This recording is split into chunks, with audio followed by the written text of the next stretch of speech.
No, Tom, I'd have an extra one. Good evening, ladies and gentlemen. We are going to call the meeting of the Common Council to order. I will ask the clerk to take a roll call. Alderperson Reinke. Here. Rote. Here. Stefanski. Here. Tenorio. He is excused. Vitale. Here. Weigel. Here. Grisham. Here. Haas. Here. Keen. Here. Lysick. Here. 9 present, 1 excused. We have a quorum. Please rise if you are able and join us in the Pledge of Allegiance, which will be led this evening by Alderperson Reinke. I pledge allegiance to the flag of the United States of America and to the republic for which it stands, one nation, under God, indivisible, with liberty and justice for all.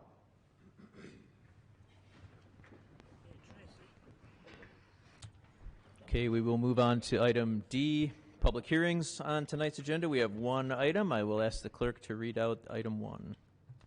Resolution relative to the determination for a special use permit for the DECO, a proposed event space to be located at 7140 West Greenfield Avenue. Thank you. Mr. Scher? Thanks, Mayor. This is the, well, once upon a time it was a J.C. Penney department store, and then later in the 80s it became the Wedding Center. And then had a short run as an antique store. The owner, Walter Holtz, ran an antique store out of here for about a year or so. And now he's got a change of plans. He wants to create an event space for this building at 71st and Greenfield Avenue. The building is roughly about 20,000 square feet.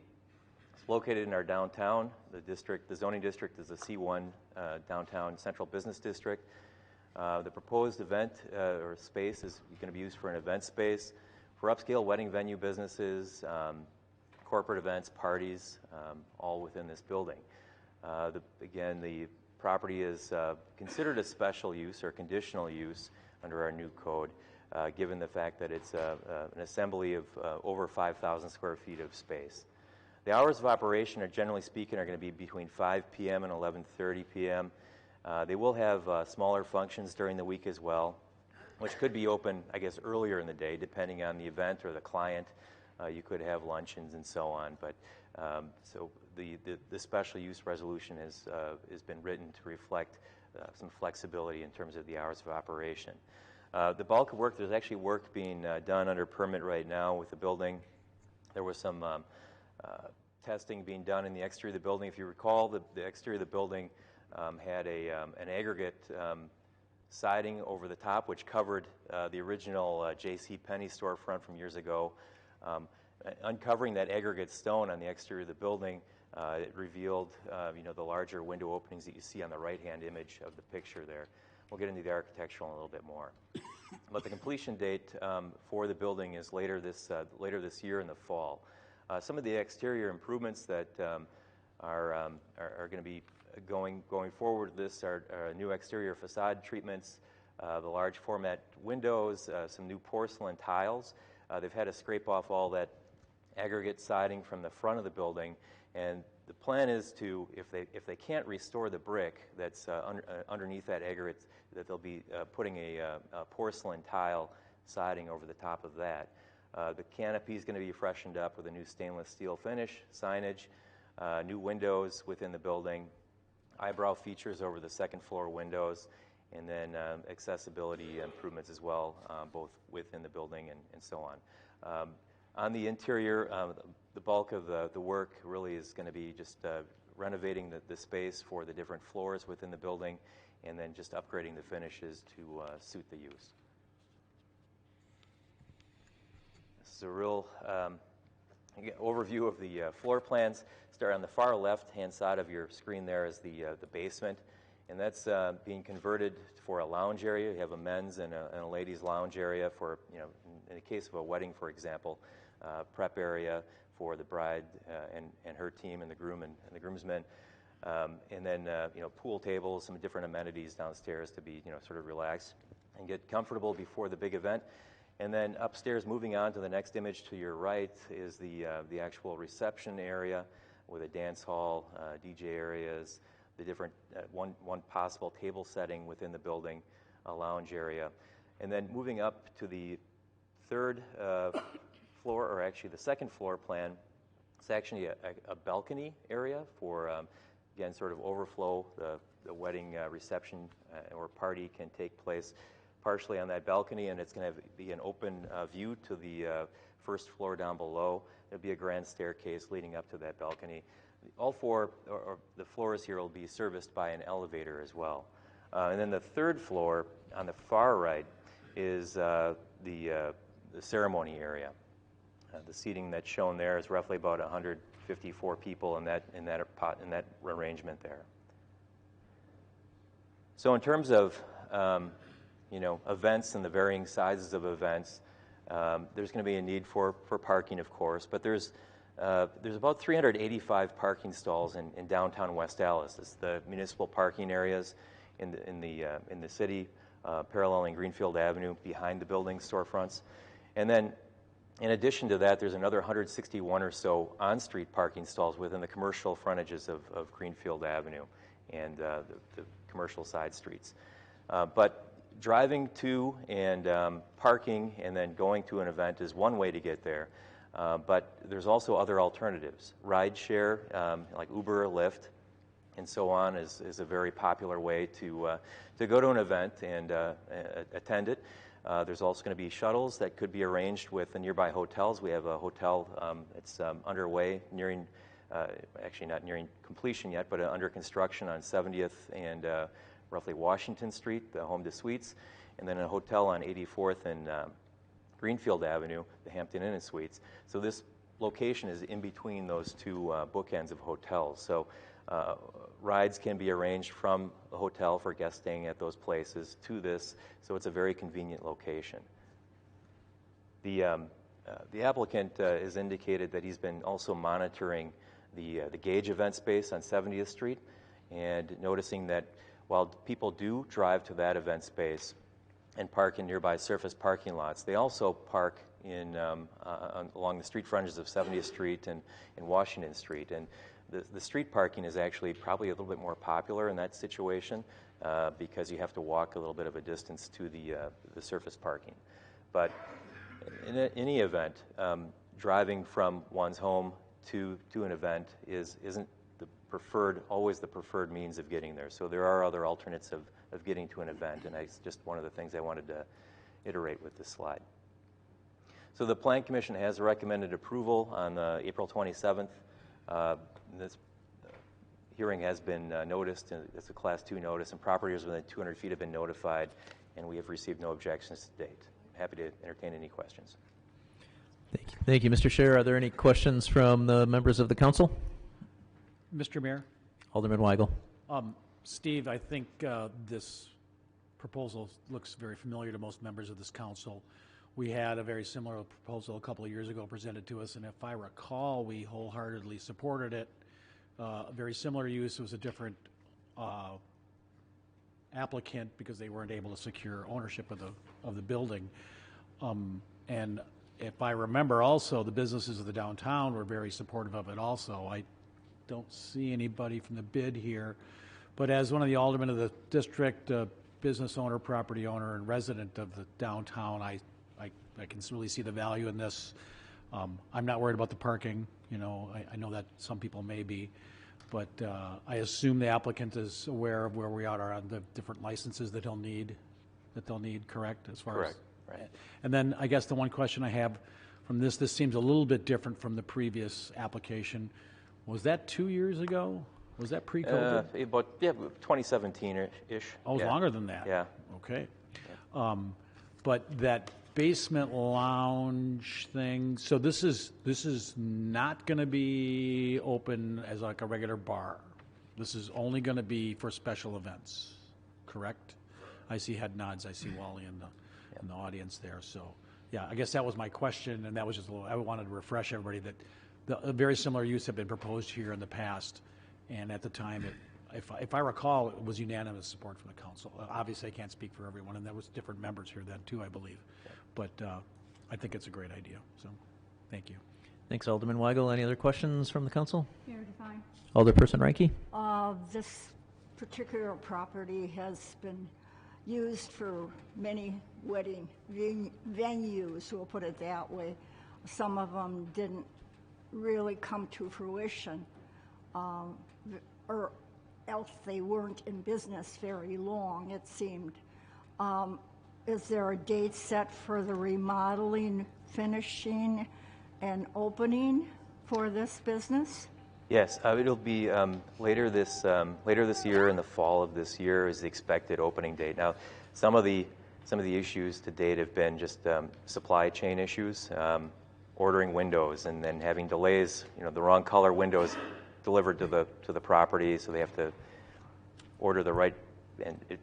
So there are those types of construction delays, but the Right. anticipated opening is later this see. year in the fall. Because it's a fairly large amount of remodeling that they'll have to go through.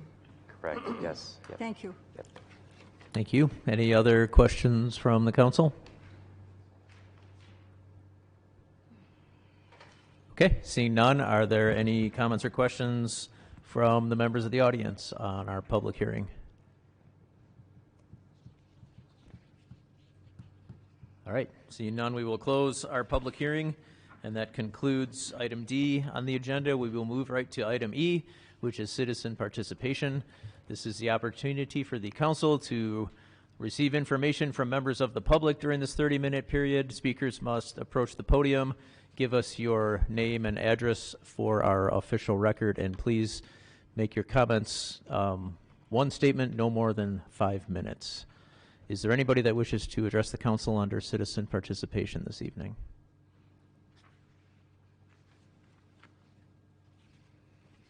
All right, then we will close citizen participation. Item F on your agendas announces our standing committees, which will be meeting during recess. Those room numbers are listed on the bottom of page 1 on your agendas. Going to page 2, the next item is the mayor's report. I just have a few things this evening. Every year there is a week designated for some of our employees. We have Library Week, Public Health Week, and this week we have somehow 3 of them all lumped into one. So not only is this week EMS Week, but it is also National Police Week, and it is also Public Works Week. And I don't ever recall when those 3 have all fallen on the same week, but I just want to take a minute to recognize the excellent work that all of those departments do. I don't want to go on too long about each and every one of them, but they're all there when we need them any hour of any day, and police and fire are literally covering our city every minute of every day. And Public Works, generally is a first shift operation, but when there are water main breaks in the middle of the night, they're there. When there are trees hit in the middle of the night, they're there. So I just want to take a minute to recognize and acknowledge and thank the men and women of the West Dallas Fire Department, the West Dallas Police Department, and also the West Dallas Department of Public Works for the excellent work that they do. Next up, spinning off of that, I just want to recognize Dave Wepking and his staff once again for the amazing job that they did at the DPW open house and job fair on Saturday morning. It was a really nice day, and they had equipment on display, they had demonstrations, they had staff out explaining what they do. It was great to see them beaming with pride on the work that they do, and the little kids just loving seeing all the trucks and the dump trucks and the snow plows and the lights turning on and off in the electrical division, and there was so much going on. It was such a well-done event, and I just want to thank them for putting that together. And similar to that, I want to thank all the residents that came out for the citywide cleanup on Saturday morning. There were probably well over 100 people that went out to the various neighborhoods and were picking up all the treasures that the snow melt left us. So I'm very appreciative of the Community Services Bureau from the police department spearheading that, and everybody who came out to help clean up around our parks and our sidewalks, pick up some of the litter. That does conclude the mayor's report this evening. We will move to item H. Do we have any reports from the alderpersons? Mayor Devine. Alderperson Reinke. We've had a lot of doom and gloom, too, along with the positives in West Dallas that are happening. Along with the doom and gloom, the Bucks lost, and all 21 people were shot, and we hear about the shooting all over the country. But something really happy happened to me. And normally I don't announce things of this nature, but I thought I'm going to share this with you because it made me very pleased and happy. I needed groceries, and I stopped at the Pick and Save on Highway 100. And there was a lot of commotion going on. I didn't know what for, but I didn't find out what the commotion was about until I was ready to check out. And in the checkout line, my groceries were being bagged by Yelich. And I was thrilled. I was really thrilled. I can't tell you enough how happy I was to have Mr. Yelich bagging my groceries. On top of that, there was another exciting thing that happened to me, and the clerk that collects the money said that I didn't have to pay. The groceries were paid by the organization, and that is the first. So I was, like I said, I was very, very pleased, but on the way out, they handed me this little card, and they said to help spread the message of kindness because of all the happenings in our community, surrounding communities. They wanted to brighten the day of the people that were in that particular store, and so I was one of the lucky ones that was served by a brewer, and I'm a brewer fan, and also that my groceries were all paid for. What's the chance of that? So anyway, I thought I'd share something positive that's happening in our community. Very nice, thank you. Who wants to follow that? I'd like to say that she must have some connections for her to be treated that way, really. I think we're going to be scrutinizing her ethics statement next time, too. Mayor Devine, I just have one question. Alderperson Grisham. To Alderwoman Ranke, did he sign your grocery bag? Did you do paper or plastic? Any other alderpersons' reports? Okay. Mayor Devine, Alderman Lysick. I move for approval of the minutes of May 3rd, 2022. Second. Council meeting. Sorry, did you finish? Yes. Second. Okay, there's a second. Motion and a second. Any changes to the minutes? All in favor? Aye. Any opposed? Minutes are approved. Item J, Mayor Devine, Alderman Lysick. if there's no objection from any member of the council, I would move that the consent agenda be approved as submitted. So moved. Second. There's a motion and a second. Any discussion? Hearing none, I will ask the clerk to call the roll. Alderperson Ranke. Aye. Rote. Stefanski. Aye. Vitale. Aye. Weigel. Aye. Grisham. Aye. Haas. Aye. Keen. Aye. Lysick. Aye. 9 in favor, 1 excused. Motion carries. Mayor Devine, Alderman Lysick. I move that we stand in recess until conclusion of the committee meeting. Second. There's a motion and a second. All in favor? Aye. Opposed? We are in recess. I would have filled 2 cards.